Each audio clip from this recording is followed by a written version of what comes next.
Good evening. Dunedin's bus service is to be slashed by about a third. The Transport Department says fewer people are using buses and costs are going up. So from late next month, blue and yellow buses will be fewer and further between. Kim Hurring reports. The bus fleet was at a standstill for a couple of hours this morning while management and workers heard the bad news. The figures paint a dull picture. If the present service continued for another year, Citybus would lose around $700,000. But by making a 30% cut in service, it will lose only $100,000. A fare increase was pretty quickly dismissed because the cost of getting on a bus would have had to double to maintain the existing service. Every time you put the fares up, you lose people. I think one of the main things that came out of the meeting is that we've got to try and get more people onto the buses, and we're going to actively try and do that. The changes will be felt mostly in timetabling, although there'll be an effort to bolster services to needy suburbs.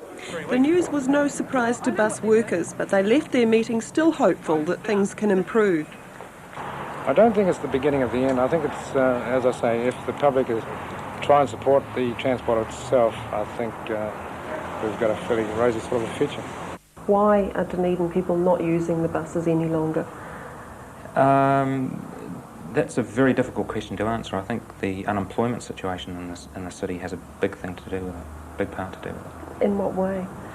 A lot of the businesses that had large staff numbers and where these staff relied on public transport have closed. Places like Sir Hoy's and Burnside and even Roslyn Mill ages ago. To make the cuts to the service, the department is going to have to lose about 12 bus drivers' positions. It hopes natural attrition will account for many, but expects there will have to be some redundancies. A petition has started in Dunedin's North Ward to replace retired City Councillor Iona Williams. Dunedin City Council voted 10 votes to 9 not to fill the vacancy until the next election. But if 5% of North Ward's electors sign the petition, they can demand a by-election. Otago University and local families could be the centre of a National Party experiment to bring the 3 Rs back into early childhood education. As Michael Lynch reports, it's likely the proposal would draw heavily on the resources and data of the university's long-running child study program. Dunedin's world-ranking multidisciplinary study has been running now for 2 decades. The 1,000 children have been under the microscope are now 18, and they're coming back for their 9th time. But it's the data gleaned when they were preschool age that's lending weight to the theory that early disadvantages can be an impossible hurdle later on. The national plan is to set up a voluntary program to catch these at-risk children, screen them for health problems, and make sure they get books and learning aids. I think that teachers and educators will give it their backing because they'll be aware of the research on the importance of the preschool years, and they've been conscious for years of children coming to school who have very poorly developed language skills, who may not have seen a book, and I think they will welcome this. Not too many people at the university know much about the scheme yet, but Phil Silver's confident they'll back it. It will require input from a variety of departments and a variety of people, but I'm sure that this university will be very interested in the concept and will be willing to help because it's such an exciting innovation. In fact, I think it's the most exciting thing since Truby King came along with his ideas, which of course started in Dunedin some years ago. National's promising to start the 3-year project immediately, if it's elected. In Hobart, final preparations are underway tonight aboard a giant catamaran that's about to sail for Bluff on its maiden voyage. It's hoped the 73-metre Hoverspeed Great Britain will put to sea later this evening, but as John McDermott reports, that is far from certain. The huge aluminium craft has been taking shape at a Hobart shipyard over the past year. When it was launched, the twin-hulled Hoverspeed Great Britain was the first of 6 ferries being built to this design at the yard. With a price tag of around $35 million each, it's proving to be a major boost for the Tasmanian economy. The sleek lines of the hovercraft give a very obvious clue as to the speed it's capable of.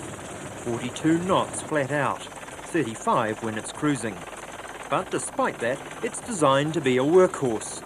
84 cars at a time, 450 passengers, backwards and forwards across the English Channel.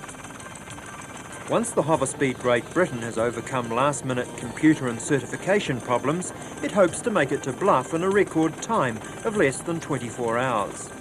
then, after crossing the Pacific and passing through the Panama Canal, is a chance of breaking another long-established speed record across the Atlantic.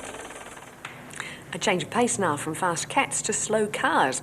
If you're looking for speed and style in a car, you might go for Ferrari or Maserati. If you're after grace and elegance, then it's Daimler and Rolls-Royce. But it was cars such as Austin that really put the British working class on wheels, and there are still plenty of them about today. Bill Cockram's seen looking at some of the best of British and the people who drive them. There are faster cars, more opulent cars, rarer cars and more nimble cars. But Herbert Austin's Motors for the Millions are certainly up with the enduring cars, as their owners are quick to remind you.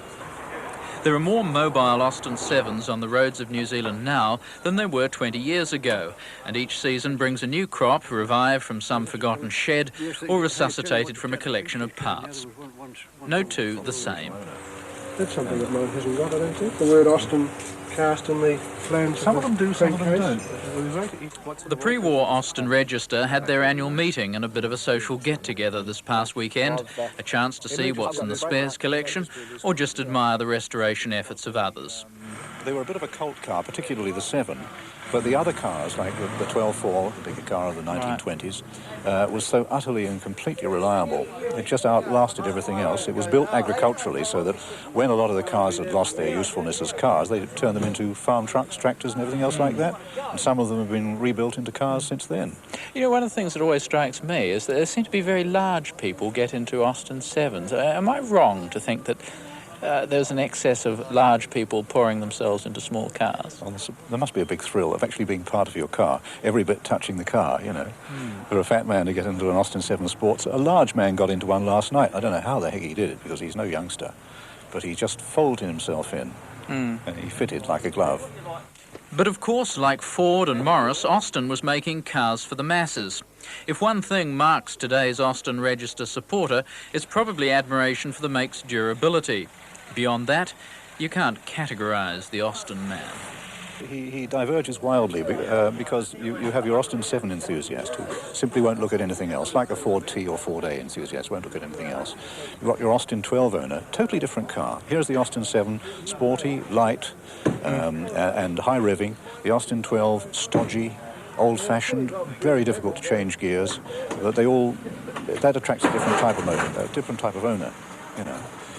You don't have to be too worried about performance with some of them. They don't have a great deal.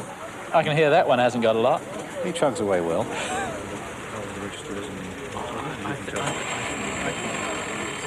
We have to do another cat. Nearly.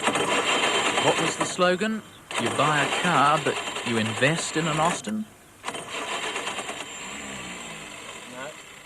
Push on the black parts. Push on the black. On the black part. It's a quiet motor, Ross. Delightful. My God, one lady owner. I admire this. Well, after 60 years, one has a right to get temperamental when TV climbs aboard.